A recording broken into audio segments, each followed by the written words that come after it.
Hello everyone, I'm Cassandra. And I'm Mom. And this is Millennial Mom. And in today's video, we are back to recap Love After Lockup, Season 3, Episode 7.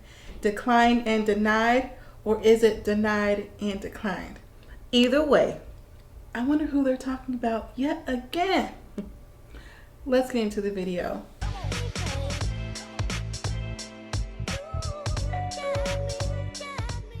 Before we get into the ones who got declined and denied, we're going to start off with Bonnie and Clyde themselves, Maurice and Jessica. So we really thought that they're not going to go to Vegas. They're not going to cross the state line. Like, we saw them get out the car and like they were teetering between Vegas and Cali. He was like, "Ah, man, you know." I was like, they're not going to go. Jessica's not going to let this happen. No, because she wanted to turn around. But he was like, "Are you with me or against me? Are you with me or against me?" I'm with you. I was like, am I watching a scene from Hustle and Flow? What was going on? You know, I really was hoping Jessica would get on that on-ramp, off-ramp, turn back around to go back to Cali. She didn't, though. She kept going. Did she realize that she is enabling and abetting? It's not the fact if she realizes, it's the fact of if she cares. Okay. I don't think she cares. She's just going to do what her dude wants to do, because really it's him who has the 3 strikes. So he should be concerned and she should be as well. But for some reason, they thought it was a smart idea to 1, do it, and for 2, to do it on camera. Well, he doesn't have the 3 strikes yet. He's on 2. That's the whole thing that they kept bringing up throughout the whole episode. Jessica clearly doesn't care. She's aiding and abetting. I was really hoping that parole officer would call, because you know what? That LA traffic getting back from Vegas is no joke, and you wouldn't have made it in 4 hours. They finally arrived to Jessica's house, which is also Maurice's new pad, and he likes what he sees. He likes the pantry, he likes the bed, he likes the living room, he thinks it's nice and spacious. You know, he basically thinks he came up, which he did. Now they're getting ready to go to meet her parents. And one of the things she's saying to Maurice is, well, you know, don't be nervous, but I really want you to be on your best behavior. They don't need to know that you're violating parole. Okay, well, if they know you're violating parole, they know that you helped violate parole. What do you think your parents will say about that? Well, that's on her when they do find out. But the question that was on his mind was, what are they going to think because I'm black? Are they going to accept me? Like, what's going to happen? And I don't think I heard Jessica answer the question. I think she kind of skirted around that question. Like, oh, you know, you'll be fine. Something like that. But in the confessionals, you can kind of see that there was something else there, because she said, you know, I kind of hope that they only are looking at his prison history and nothing else, because she understands that, you know, this isn't the best ideal situation they probably want for her. So I'm like, yeah, there's probably something underlying there for her to even hypothetically mention that, because why else would you mention that? So it's the next morning with Shauna and Destiny. I guess Destiny was hungover. She blamed it on the bartender. I'm like, nope. You said you wanted to get bloop face, so that's what you got, right? Yeah, I mean, she wasn't blaming it. She was happy about it. She said, you know, she thought that party in Vegas was going to be cool, but I guess it exceeded her expectations. But Sean, once again, keeps bringing up that, you know, he likes Destiny and all, but he just wants her to settle down and doesn't want her to waste his $50,000. I mean, that's the last thing you need to be thinking about now. Your $50,000 is any penny that you spent on her, because clearly you wanted a long-term relationship with Destiny. That's why you spent the money. No sense in complaining now. Yeah, and then when Destiny brings up the fact, you know, she wants to go shopping, what's going to be her limit. But before we even touch on what Sean answered to that, we found out that Destiny has been frauding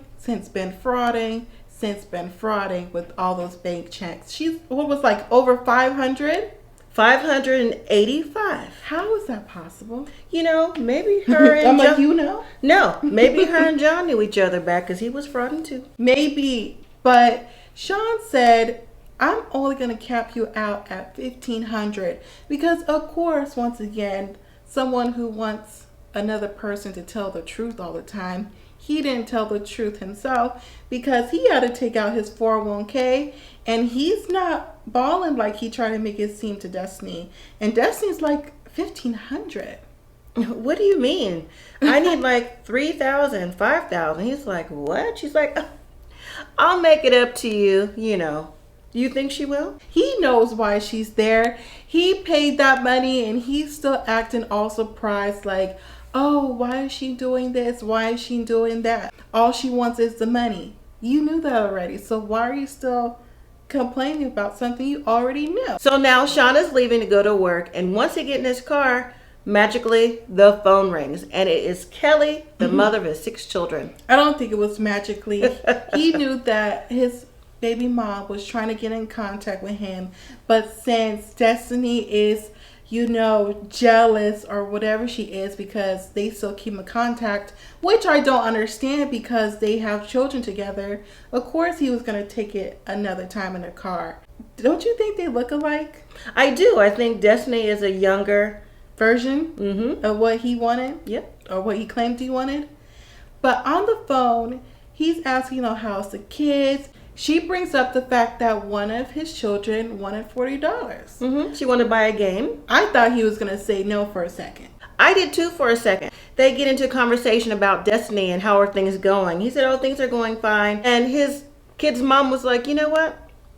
I'm pissed right now beyond belief. I just really don't want to talk to you. And he hangs up. And Sean's looking like, well, you know. I feel like I'm in 2 relationships. You don't want to be with the baby mom. And why does he think that Destiny wants to meet his children to be a stepmom when you already know what she wants? The money.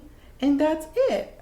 So later on, when we see her actually go spend some of Sean's money, she's at a store looking for furniture and she's talking to a salesperson. Why do they always talk to salespeople about their business? Their whole life story. I have never understood that. Oh, by the way, I'm just fresh out of prison. Well, I'm glad she did connect because the salesperson had the same experience as her too. So they connected and vibed off of that. And as soon as she said that, Destiny's eyes shot open. I'm like, she found her girl for the relationship.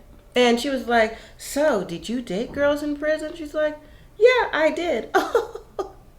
You know, I'm about to get married and I was thinking about bringing a girl in, you know, because I'm like that and whatever. Salesperson like, yeah, cool.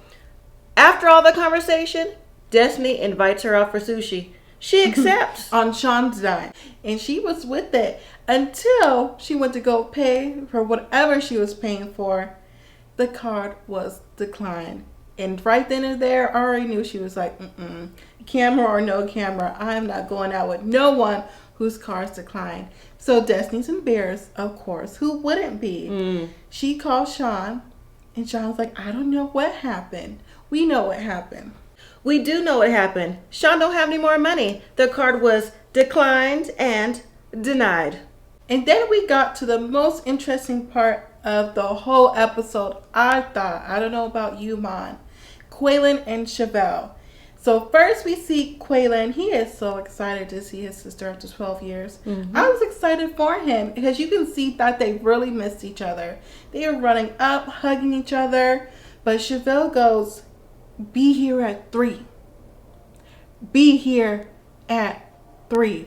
And in that moment, I was like, who is she talking to? I know who she's talking to, but who are you talking to? That was rude. They were going out, Quayles' sister and his mom, to get new clothes in general. Apparently, there's a surprise party that he don't know about, but still. I felt like she wasn't just saying it to him. I felt like it was voiced to them too. Like, make sure you have him back at 3. Because in the confessional, she goes on to say that she feels like his mom is controlling, is always in his business. And I was like, he's been gone for 12 years. What do you want from her? She should want to be by her son. Doesn't matter where they are, whether it's in Houston or wherever they are now. Yeah, St. Louis, I believe. But the thing is, I agree with you. She was saying that to the group, but mainly to Miss Quilandria, because that back by 3 was the same conversation that she was trying to control Chevelle on the way to pick up Quaylen. Mm-hmm. So in that scene, when we saw Quaylen go on with his sister and his mom to find some clothes, Quaylen's sister had some answers. She's like, what is really going on with this? Where do you see this going? I really want you to move to Houston, because even though you say that you're grown now, you're more grounded, the same people are still going to be out there. The same trouble is still going to be out there. You never know what grudges people hold 12 years later. And I was like, I actually agree with her. Even though trouble can lead you anywhere, I still feel like he might need that fresh start in Houston, because Chevelle, even though she says that the mom is controlling, I feel like Chevelle wants to run things. Chevelle is definitely trying to control the narrative, and the sister had great points. But the sister also said, what do you really know about her? Like, what do you know? You had phone calls and visits. And I thought that was interesting, because now we get back to Chevelle's house and her family comes over to help her decorate with balloons and favors and everything else. And then she takes one of her favorite cousins, DeMarc, however you pronounce his name. She was like, come on, let's go for a ride. So once they go for a ride, they end up at a car dealership. And lo and behold, Chevelle has bought Quaylen a truck. Now, when DeMarc saw that, he's like, what? You bought him a truck? Looks like he came up. He's got everything now. He got the starter pack. I was like... Exactly. He got the starter pack. And what he said too was the same thing that Quaylen's sister said, was all you know about him are visits and phone calls, and you've thrown all this out there for him. Mm-hmm. And Chevelle's like, well, yeah, but no one knows everything I've done for him and how much he's trying to change, and just trying to bring the narrative back to they're on the same page. But when Quaylen, Chevelle, and her mom were having a conversation the day before, they were not on the same page. And they talked about that marriage thing, and Quaylen's like, I don't know, it's going to take some time.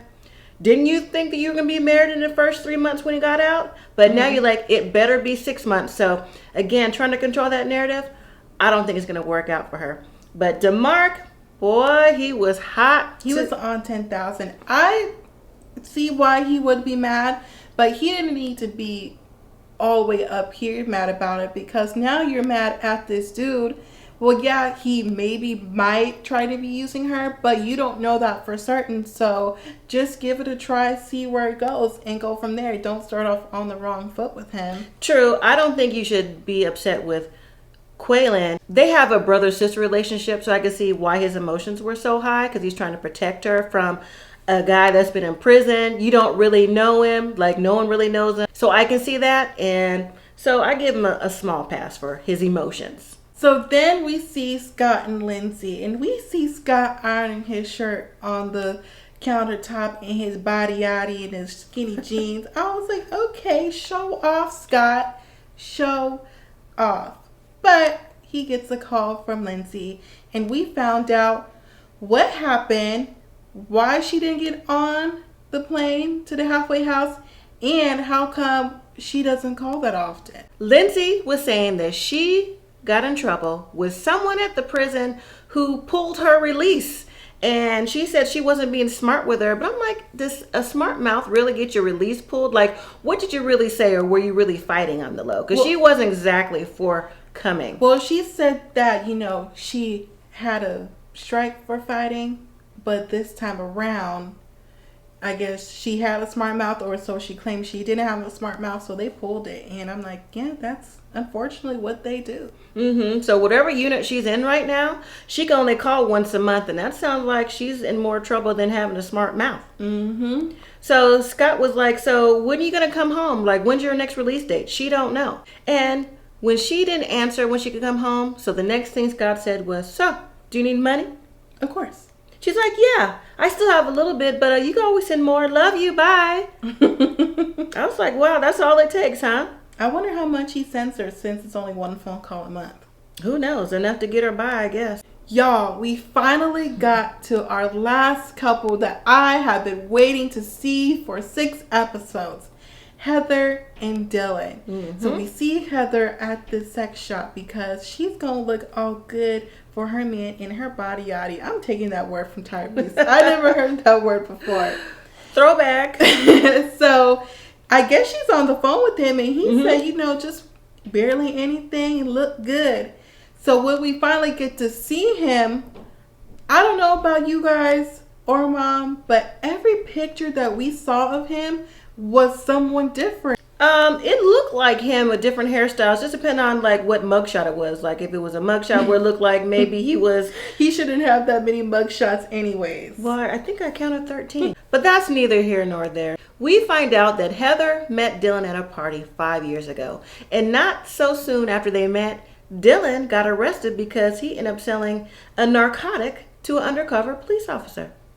And he's been in jail ever since. Now, 3 months, I'm not sure if she said 3 months after he was in prison or 3 months later, whichever came first. They both mean the same thing. He proposed to her, and she said yes. So, he happens to be getting out tomorrow, and we're going to meet Dylan. What are you looking forward to see? Because, unfortunately, next week is the mid-season finale, so what are we going to get? I know. When we found that out, I was like, I am ready to just throw all my papers in the air. How are they going to do that to us when it's starting to get good? So, for our last couple of this episode is John and Christiana. We see John pick up Christiana. I was like, is she out already of the halfway house? Well, when you saw her, I'm like, was it Christiana? I'm like, who is she? She looked good. She looked better. She looked healthy. But she was saying that in the halfway house, it's the same people who she ran with, you know. And John was like, you know, I have faith in her. She is not going to sink back into where she was. She's not going to do it. So we see her meet up with her mom this episode, and I almost shed some tears because I felt really bad for the mom, because you can tell the mom really missed her. Christiana really missed her too, because they haven't seen each other in years. And her mom, all she wants for her is to do better and not to go back to prison. Yeah, her mom said that Christiana's been in jail half her life. Back and forth, her mom has to put up with this. And clearly her mom has medical issues going on. And Christiana says, you know what? I love my mom so much. I don't want anything to happen to her. And the only time I really think about that is when I get locked up. And by then it's too late. And she thinks maybe if it happens again, it could really be too late. And I'm just like, I just want her to do better and to think about her actions before she does it. And I am just really praying for Christiana. I agree with the mom. Being married was not the best decision, but John says he's going to help her through it. Even though I don't care for John and some of his actions so far, I really hope he does do it. Christiana believes John will help her do it too, because he understands what she's been through and what she's going through. So that helps her feel comfortable with John. But I don't know. 3.5 months of this is a little fast. All right, y'all. So that was the end of this week's episode. And I would say what I'm looking forward to next week, but I'm not too sure. All I hope is that they wrap it up good for the mid-season finale, because they were really grasping for straws in the first few episodes. And now it's already over when it's about to get good. What are you waiting for? Well, it is going to be 2 hours, so I'm sure there's going to be at least a storyline that's going to wrap up to be added or taken away since Heather and Dylan have joined the show. So we'll see. Well, thank you all so much for watching. Make sure you let us know in the comments down below what you thought about this week's episode and what you think is going to happen next week. So make sure you give this video a thumbs up. You share this video to other people who watch Love After Lockup. And you become a subscriber to our channel to be updated with all the shows that we're going to do, because we're going to have some new shows come on. Any subscriber giveaways, any lives, or any more cooking with Mom. Thank you all for watching. And as always, live simply, be grateful.